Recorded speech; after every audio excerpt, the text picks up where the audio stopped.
A seguir.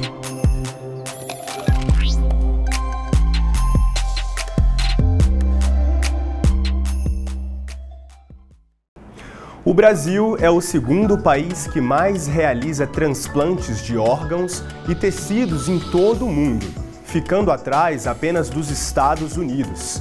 E aqui, 88% das operações realizadas são financiadas pelo Sistema Único de Saúde, o SUS. Hoje a gente recebe especialistas para nos informar sobre o sistema de transplantes. Você também vai conferir um projeto do curso de Publicidade e Propaganda que foi classificado para a final do evento REC Sífilis, Hackathon Audiovisual. Tudo isso e muito mais a partir de agora no Mundo UFG.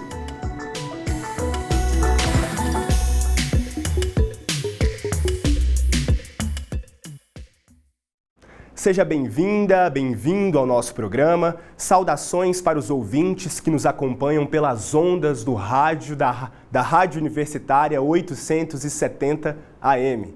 Eu sou Gustavo Soares, um jovem adulto de pele clara, tenho cabelos castanhos curtos, uso barba e bigode. Na minha companhia, realizando a interpretação para Libras, está Diego Barbosa, coordenador do Labitave. O professor Diego é um homem de pele clara e tem cabelos e olhos castanhos e também usa uma barba cheia. A você que nos acompanha e interage com a gente pelas redes sociais. Mande a sua pergunta pelos comentários das transmissões do YouTube ou Facebook. Nós estamos ao vivo. Aproveita e segue a gente nas redes sociais. Nós somos TV UFG no Instagram, no Facebook, no YouTube e também no Twitter. Quer mandar uma sugestão de pauta? Anota nosso WhatsApp. É 62 99181 1406. De novo, 62 99181 1406. E para falar sobre esse assunto tão importante, que é o transplante de órgãos e tecidos, a gente recebe Catiúcia Freitas, gerente de transplantes da Secretaria Estadual de Saúde. Ela se identifica como uma mulher de pele parda, com cabelos longos castanhos claros e olhos castanhos escuros. Olá, Catiúcia, boa tarde. Como vai? Tudo bem? Seja muito bem-vinda. Tudo bem com vocês? Um prazer estar aqui. Obrigado pelo convite. Nós que agradecemos. A gente recebe também Célia Malveste, responsável técnica do Banco de Olhos do Centro de Referência em Oftalmologia da UFG. Célia se identifica como uma mulher de pele clara, com cabelos loiros e olhos verdes. Olá, Célia, boa tarde. Como vai? Tudo bem? Tudo bem, boa tarde. Muito obrigada pelo convite. É um prazer estar aqui falando com vocês desse assunto. Maravilha. Bom, para começar bem, Catiúcia, eu te pergunto, o que é a doação de órgãos e de tecido e qual é a importância dos transplantes? Então, a doação de órgãos hoje, de tecidos, né, é a alternativa para promover a melhoria de qualidade de vida e salvar vidas de pessoas que aguardam na fila por um transplante. O transplante, ele chega a ser a última forma ali de tratamento, né? Vamos dar um exemplo, as pessoas que têm uma insuficiência renal, que estão fazendo hemodiálise, a chance delas de sair dessa hemodiálise, de voltar à função renal, é através do transplante renal. Da mesma forma, outros problemas, como os cardíacos, o de fígado. Então, o transplante é, através da doação, um órgão sadio vai substituir aquele órgão doente. Perfeito. E, Célia, o que a pessoa que tem interesse em ser doador tem que fazer? Tem que deixar uma declaração registrada por escrito? Tem que comunicar à família? Quais são os passos para se seguir a uma pessoa que quer ser doadora de órgãos? Essa é uma boa pergunta. Hoje não existe mais a doação presumida no Brasil. É só a doação consentida. Ou seja, só o familiar é que pode fazer a doação de órgãos e tecidos aqui no Brasil. Então, o ideal para a gente ser doador hoje é comunicar à família o nosso desejo após a nossa morte, que a gente quer ser doador.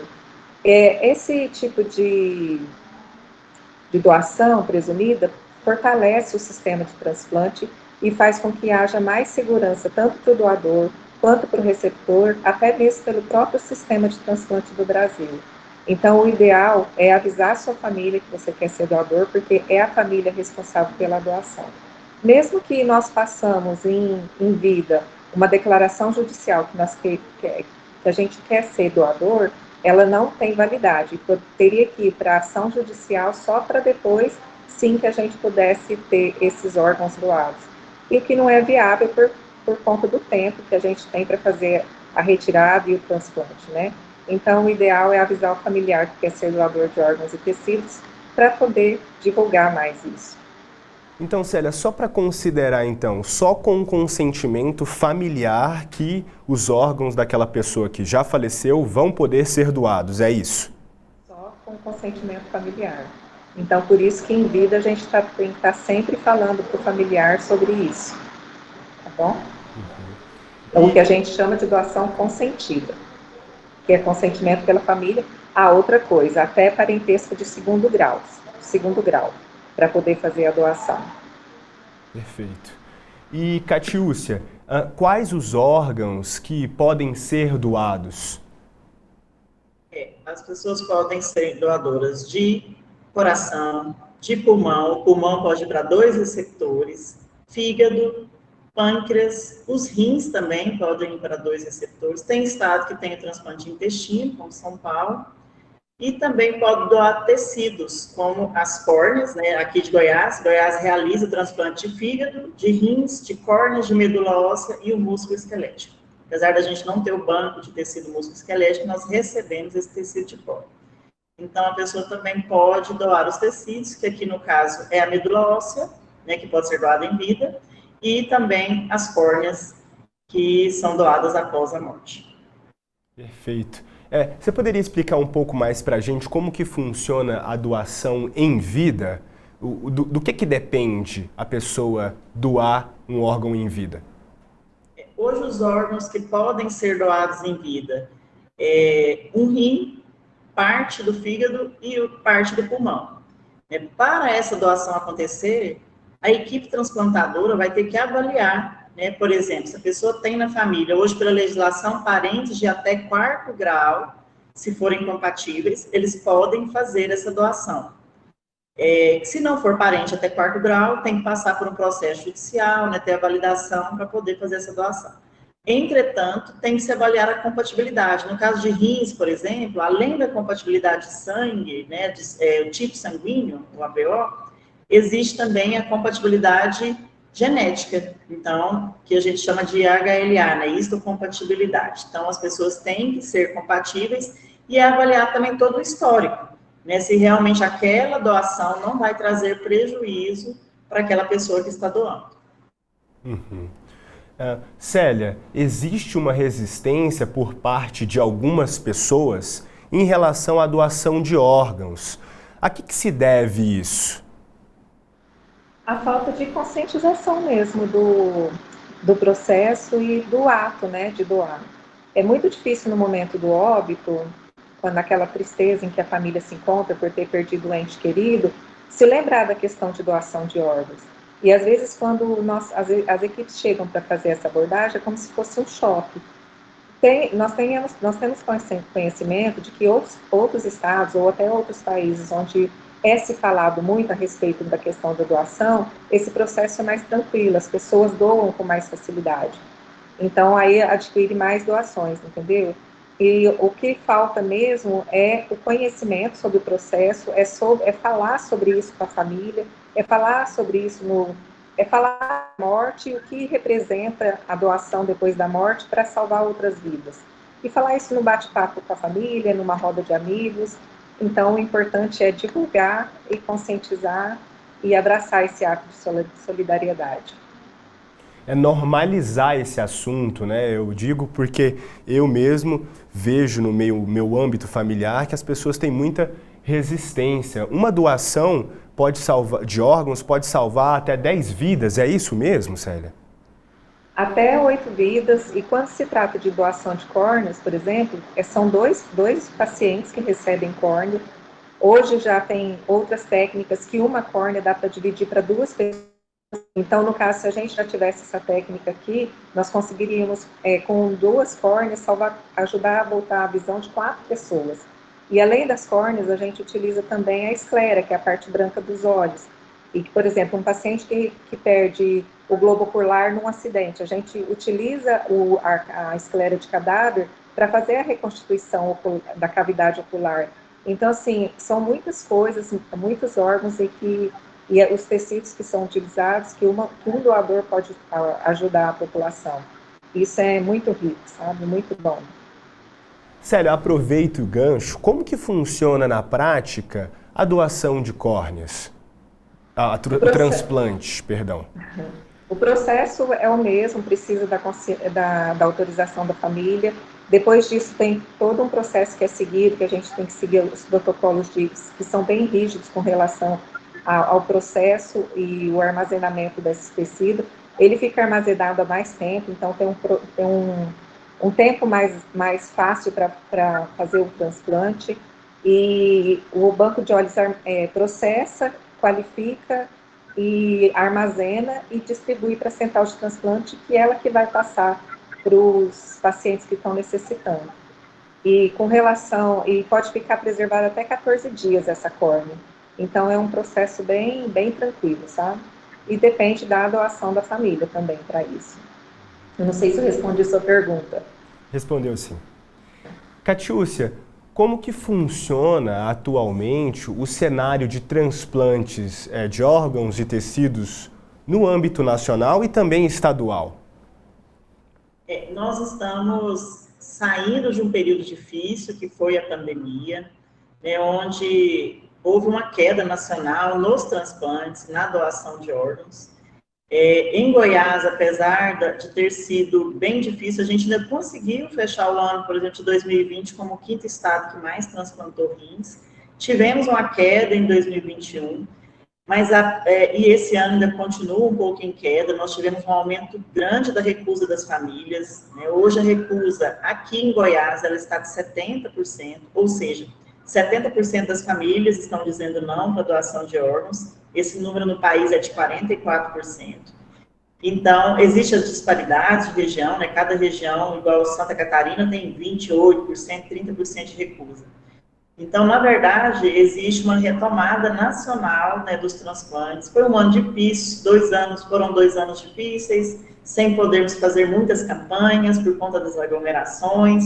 Então, reduziu as campanhas. Como você estava conversando com a Célia, hoje a grande dificuldade da recusa ainda é o desconhecimento da população, há muitos mitos, muitos tabus em torno do tema. Então, as famílias recusam muitas vezes porque querem que o corpo fique íntegro, né? As pessoas têm receio, mas será que vai retirar o órgão com ele ainda vivo? Né? Então, conhecer o processo, a gente treina os profissionais de saúde também, para que eles façam esse acolhimento dentro das unidades hospitalares, para mostrar para essas famílias o quanto isso é seguro. E hoje o Brasil tem uma das leis mais rigorosas do mundo para se fechar um diagnóstico morte-cefálica. Então é um processo muito completo, complexo e que passa por validação aqui da Central de Transplantes. Então tudo isso influencia, né? Esse ano nós estamos com cerca de 1.600 pessoas na fila. A fila de córneas aumentou muito por conta da pandemia. Ficou suspenso durante 6 meses, foi o transplante mais prejudicado. E, assim, é importante a gente falar, que nós não falamos ainda, da diferença, a doação de córneas e a doação de órgãos.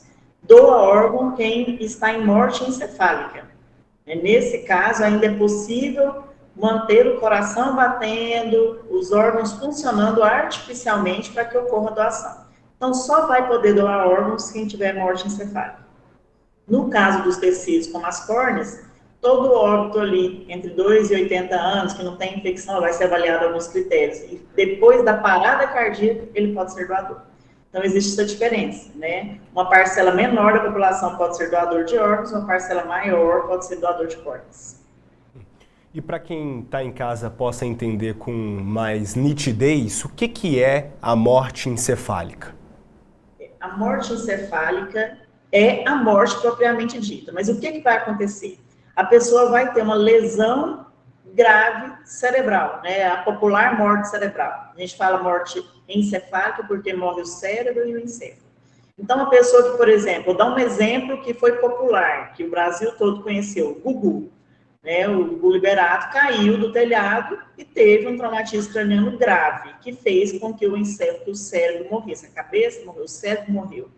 Então, nesse caso, se abre um diagnóstico onde 2 médicos vão ter que seguir várias etapas, né, de acordo com a legislação, ele vai ter que olhar se tem os reflexos, fez essas etapas, tudo isso comprovado por exames, por exemplo, tem que ter uma tomografia mostrando que a lesão é irreversível, né, vai ter também um exame complementar, que seria um eletroencefalograma, um Doppler, para mostrar se tem fluxo, se tem atividade elétrica. Então, só depois de todas as etapas cumpridas é que se bate o martelo em cima do diagnóstico. E só depois do diagnóstico é que a gente conversa com as famílias sobre doação. Então, morte encefálica é morte, é diferente de coma. No coma, a pessoa ainda tem algum reflexo. O Brasil não permite você desligar um aparelho de uma pessoa em coma, mas no caso da morte encefálica, sim. Fez o último exame, esse é o horário do óbito. É o horário que eles vão colocar. A pessoa fez o último exame de morte encefálica agora às 14 horas. Às 14 horas é o horário da confirmação da morte. Mas esse corpo pode ser mantido até amanhã, por exemplo, né, para que aconteça a doação. E, Célia, qual que é a importância da reabertura do banco de olhos para a UFG e o que isso representa para a sociedade? Representa a esperança, né? Representa a esperança de centenas de pessoas que estão na fila, precisando voltar a enxergar para seguir com a vida em frente. Representa técnica, representa amor, representa vida e uma luz no fim do túnel depois de tempos tão ruins que a gente viveu nesses últimos 2 anos, né? Então, eu acho que não existe coisa pior do que a pessoa não enxergar. Né, e poder voltar a enxergar, ter essa esperança de voltar a enxergar, não existe coisa mais gratificante que isso. E o Banco de Olhos da UFG vem para isso, vem para melhorar isso, para trazer novamente esperança para essas pessoas. E também para a comunidade geral da estudante, tudo, que é uma porta aberta para novas pesquisas, para novos ensinamentos, e acho que o Banco de Olhos da UFG tem esse aporte, essa vida que vai ter, que precisa. Maravilha. Célia Catiúcia, muito obrigado pela entrevista, pelas palavras. Acredito que evidenciou muitas questões para quem está em casa sobre transplantes de órgãos e tecidos, viu? A TV UFG está de portas abertas para vocês. Muito obrigado mais uma vez. E agora um recado para os enfermeiros. Estão abertas as inscrições para o curso de especialização em enfermagem em centro cirúrgico. A Ana Luísa traz essas e outras dicas.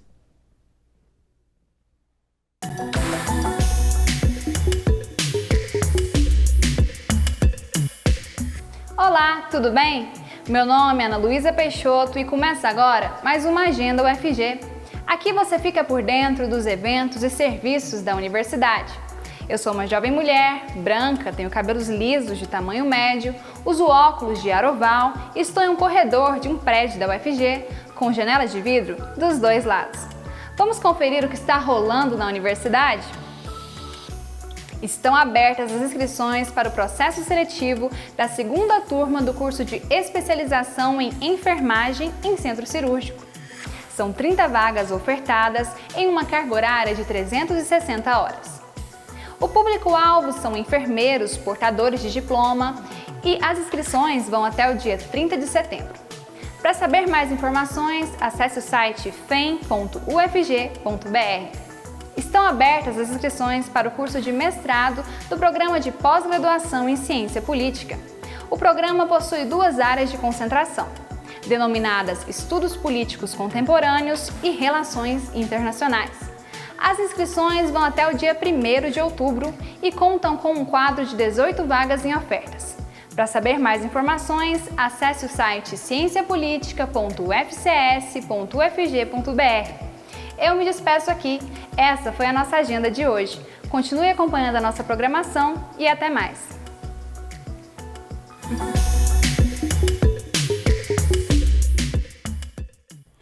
Agora a gente vai para um rápido intervalo. Logo, logo, tem mais Mundo UFG. Não sai daí!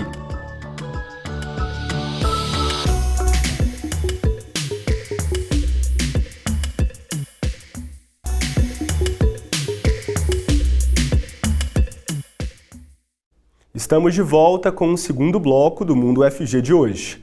Duas estudantes do curso de Publicidade e Propaganda da Faculdade de Informação e Comunicação da UFG foram classificadas para a final do projeto Sífilis Não, promovido pelo evento REC Sífilis, Hackathon Audiovisual. A gente confere todos os detalhes com a Ana Clelma. Entre os dias 16 e 18 de setembro, as estudantes vão para Natal, no Rio Grande do Norte, disputar a final do Hackathon Audiovisual. E eu estou aqui com uma delas, que é a Camila de Paula. Ela é uma mulher branca, tem cabelos castanhos médios, enrolados e usa óculos. Tudo bem, Camila? Seja bem-vinda ao programa. Olá, tudo bem? Obrigada pelo convite. Nós que agradecemos a sua presença aqui. Camila, começa falando pra gente como que surgiu a ideia aí desse tema, né, e da produção desse filme. Bom, eu e a Isadora somos estudantes de publicidade e a gente faz uma matéria que é a Teoria da Imagem 2. E a nossa professora Lara trouxe pra gente a oportunidade de participar desse concurso como forma de nota e também como forma de a gente participar. Então, a gente trabalhou dentro de sala de aula o vídeo, e com a ajuda também das outras meninas, porque somos uma turma de mulheres, 8 mulheres. E conta um pouco mais pra gente como que foi o processo de criação, né, do filme e qual foi o resultado aí final, a gestação, né? Bom, como dito, a gente trabalhou em sala de aula, então nós montamos o roteiro, levamos em sala de aula. As outras estudantes deram as opiniões, como a gente podia melhorar, o que a gente poderia fazer. E a gente foi gravando, fazendo os cortes e melhorando, cada vez aprimorando até a gente chegar no corte final, né, que é o que a gente está no Instagram e concorrendo. Agora nós vamos conversar com a Isadora de Paula, que também participou, claro, né, da produção do filme. Ela é uma mulher parda, tem cabelo loiro escuro, que estão presos no momento, e usa óculos. Tudo bem, Isadora? Bem-vinda também ao Mundo UFG. Olá, obrigada pelo convite. Nós que agradecemos. Isadora, eu queria que você falasse para a gente por que vocês decidiram se inscrever nesse Hackathon Audiovisual. Então, como já foi dito pela Camila, foi uma oportunidade que a professora deu para a gente. E, tipo assim, não tem muitas oportunidades, né? E quando surge uma, é muito importante participar. E dessa vez a gente também usou como nota. E também para participar de um concurso, para concorrer a vários prêmios que são muito importantes na nossa carreira acadêmica. E qual que é a expectativa agora, né? Vocês estão prestes a ir para Rio Grande do Norte. Qual que está a expectativa para essa viagem?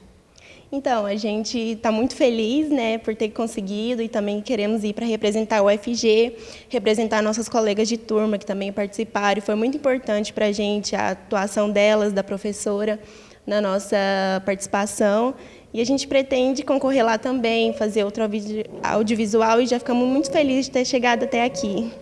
Tá ótimo. Por último, eu queria só que você falasse um pouco para a gente sobre essa temática, né, da sífilis. Não é uma temática muito conhecida, ainda mais nesse período aí de gestação, né? Eu queria que você falasse um pouco para a gente como que isso é discutido no filme, né, no curta-metragem. Então, a sífilis ela é muito considerada um tabu ainda, ninguém se fala muito disso, e principalmente que a gente usou uma rede social, que é o Instagram, que é muito pouco usada para esse tipo de assunto, é usado mais assuntos de entretenimento, e lá se encontra muitos jovens que não conhecem o assunto, e a gente quis trazer essa informação para eles, para entender melhor, de um jeito mais fácil, mais simples, de como tratar um assunto muito importante como esse. Certo. Isadora, muito obrigada, tá, por participar aqui com a gente. Nós agradecemos a Camila de Paula também. E olha, para assistir o filme na íntegra, vai lá no perfil do Instagram, né, como ela falou aqui, @sífilis.não. @sífilis.não tá lá na íntegra para você. Ah, mas aí teve uns exames lá que o médico passou, que eu tô muito tempo casada, que eu não fiz, não. Eu acho que não tem muita necessidade, não. Nossa, eu tô assim, ansiosíssima, eu tô de 10 semanas já e eu fico assim pensando como vai ser o rostinho, se vai chamar Pedro, se vai chamar Paula, eu já tô preparando tudo pro chá de revelação.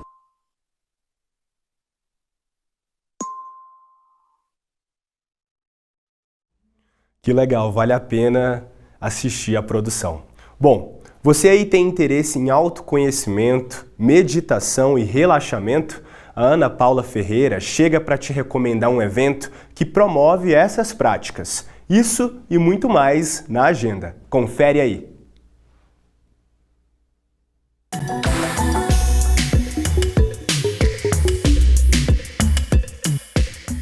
Olá, tudo bem? Meu nome é Ana Paula Ferreira e começa agora mais uma Agenda UFG.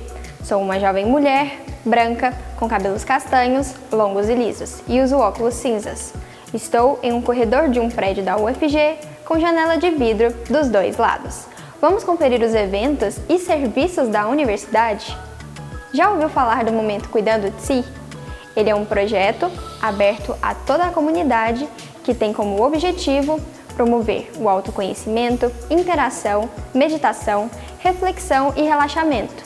O Momento Cuidando de Si é realizado todas as terças-feiras, às 7 horas da noite, via Google Meet.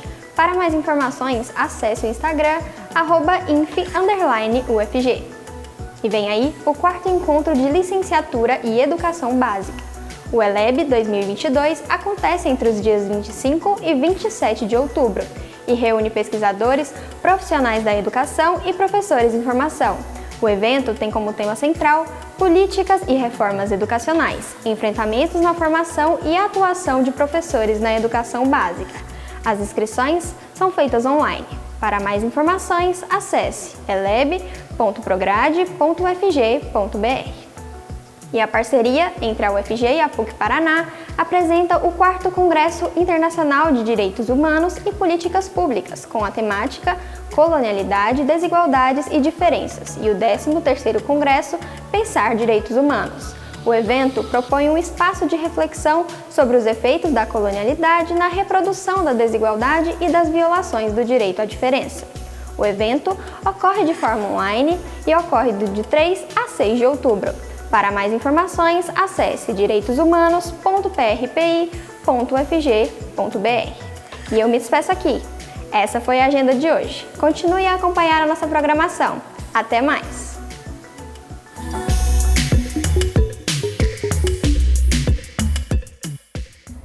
Mundo UFG de hoje fica por aqui. Eu agradeço imensamente a sua audiência. Amanhã, no início da tarde, eu estou aqui te esperando. Até breve!